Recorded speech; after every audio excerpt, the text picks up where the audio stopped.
ദേവദാസി ശാന്താളമ്മയുടെ ചരമദിനം. തന്റെ ഉള്ളിന്റെ ഉള്ളിൽ ജ്വലിച്ചു നിന്ന ദിവ്യകാരുണ്യ സ്നേഹം പൊട്ടിപ്പുറപ്പെട്ട് നീർജ്വാലയായി ഈ പ്രപഞ്ചത്തിലേക്ക് ഒഴുകിയിറങ്ങിയതാണ് ദിവ്യകാരുണ്യ ആരാധനാ സന്യാസിനി സമൂഹം SABS. എല്ലാറ്റിലും എവിടെയും ദൈവമഹത്വം ദർശിച്ച് a personal attachment to Jesus എന്ന് സദാ അധരത്തിൽ ഉരുവിട്ട് ത്യാഗം കർമ്മരൂപമാക്കിയതാണ് SABS. ഇല്ലായ്മയുടെ പിള്ളത്തൊട്ടിലിൽ നിന്ന് ഉള്ളായ്മയുടെ സിഹിയോനിലേക്ക് ഇന്ന് സഭ എത്തി നിൽക്കുമ്പോൾ അതിന് പിന്നിൽ ഉരുകിത്തീർന്ന ചില ജീവിതങ്ങളുണ്ട്. അതിൽ സുപ്രധാന പങ്കുവഹിച്ച വ്യക്തിത്വങ്ങളാണ് സഭാസ്ഥാപകനായ ധന്യന്മാർ തോമസ് കുര്യാളശ്ശേരിയും സഹസ്ഥാപക ദേവദാസി ശാന്താളമ്മയും. നേരും നെറിവും ജീവിതത്തിന്റെ മുഖമുദ്രയാക്കി സഹനത്തിന്റെ കാസ മട്ടുവരെ കുടിച്ച് ആരിലും പഴിചാരാതെ ജീവിത വഴികളിൽ സുഹൃത്തത്തിന്റെ പനിനീർ മലരുകൾ വിതറി കടന്നുപോയ ശാന്താളമ്മ. ഉറക്കത്തിലും ഉണർവിലും ദേവസ്തുതി കീർത്തനങ്ങളുടെ മൃദുമന്ത്രണങ്ങൾ ഉതിർത്ത് ദിവ്യകാരുണ്യ അഗ്നിയാൽ സ്നാനം ചെയ്യപ്പെട്ട് ഒരു വാടാമലരായി വിരിഞ്ഞു നിൽക്കുന്നവൾ. തീർച്ചയായും ഇന്ന് ശാന്താളമ്മ സ്വർഗത്തിലിരുന്ന് സന്തോഷിക്കുന്നുണ്ടാകും. താഴെ ഈ ഭൂമിയിൽ ദിവ്യകാരുണ്യനാഥന്റെ സ്നേഹസ്ഫുല്ലിംഗങ്ങൾ മിന്നിത്തിളങ്ങുന്നത് കണ്ട് താൻ കൊളുത്തിവെച്ച ദീപശിഖ കൂടുതൽ പ്രോജ്വലമാകുന്നത് കണ്ട് പ്രഭാതത്തിൽ നേരത്തെ ഉണർന്ന് സക്രാരനാഥനെ കെട്ടിപ്പിടിച്ച് ആ സാന്നിധ്യ അനുഭൂതി നുകർന്ന് അത് സഹചര്യത്തിലേക്ക് പകർന്നു നൽകിയ ഒരു വിശുദ്ധമായ ചാനലാണ് ദേവദാസി മദർ മേരി ഫ്രാൻസിസ്ക ദേശന്താൾ.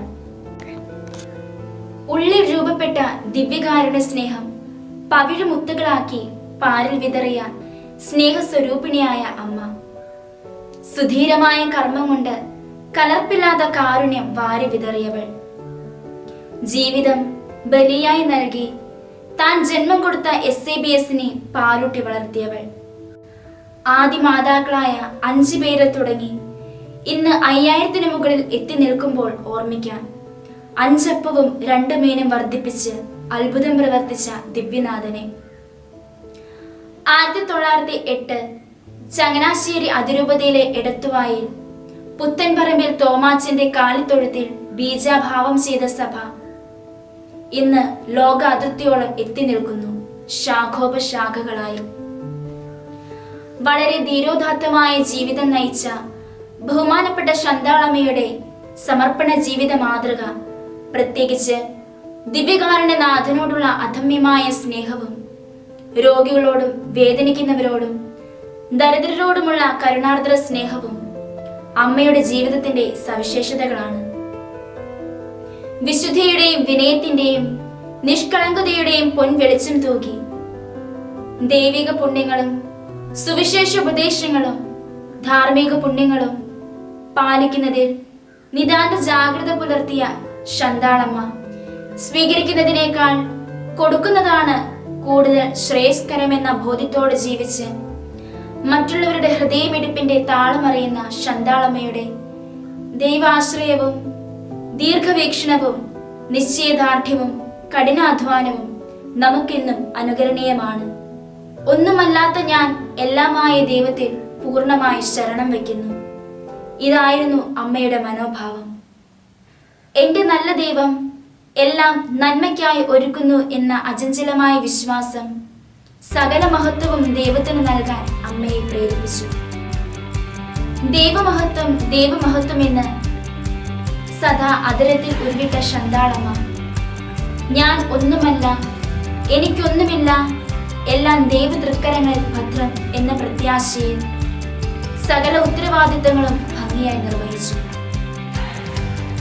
സഭയുടെയും സമൂഹത്തിന്റെയും വളർച്ചയിൽ അക്ഷീണം പ്രയത്നിച്ച് സ്ത്രീ വിദ്യാഭ്യാസത്തിലൂടെ കരകളെയും കുടുംബങ്ങളെയും നവീകരിക്കുകയും ഗുണീകരിക്കുകയും ചെയ്തുകൊണ്ട് വിവിധ വിദ്യാഭ്യാസ സ്ഥാപനങ്ങൾക്ക് തുടക്കം കുറിച്ച സ്ത്രീരത്നമാണ് ബഹുമാനപ്പെട്ട ശാന്താളമ്മ. തന്റെ അവസാന നാളുകളിൽ പ്രത്യാശയുടെ ജീവിതം നയിച്ച് 92-ാം വയസ്സിൽ ഈ ലോകത്തിൽ നിന്ന് വിടവാങ്ങിയപ്പോഴും ദിവ്യകാരുണ്യ പ്രേക്ഷിതത്വം അവസാനിപ്പിക്കാതെ സ്വർഗനാട്ടിലിരുന്ന് അനേകായിരങ്ങൾക്ക് അനുഗ്രഹങ്ങൾ ചൊരിയുവാൻ മധ്യസ്ഥയായി നിലകൊള്ളുന്നു. ഏവർക്കും ഈ ദേവദാസിയുടെ ഓർമ്മദിനത്തിന്റെ പ്രാർത്ഥനാശംസകൾ.